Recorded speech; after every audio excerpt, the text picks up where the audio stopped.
शासनाने 15 मार्च 2024 रोजी शिक्षकांचा पेहराव व ड्रेस कोड बाबत आदेश दिले आहेत।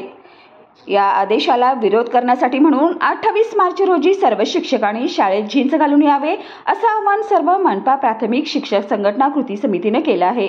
महाराष्ट्र सरकारने राज्यातील खाजगी व सरकारी शाळांसाठी ड्रेस कोड लागू केला आहे। यामुळे सर्व शिक्षकांना शाळेमध्ये टी शर्ट जीन्स परिधान करता येणार नाही, तसेच प्रिंट व डिझाईन असलेले कपडे वापरता येणार आहेत। शालेय शिक्षण विभागाने या संदर्भात आदेश काढले आहेत। हा आदेश फक्त सरकारी नाही तर खाजगी शाळांमध्ये लागू असणार आहे। यामुळे सर्व शिक्षकांना शाळांमध्ये सोबर कपडे परिधान करावे लागणार आहेत। या निर्णयावर कोल्हापुरातील प्राथमिक शिक्षक संघटना कृती समितीच्या वतीनं निषेध व्यक्त केला जात आहे। सध्या जगाच्या अनेक कक्षा वृद्धावत असताना शिक्षकांना विविध बंधने घालणे हे योग्य नाही।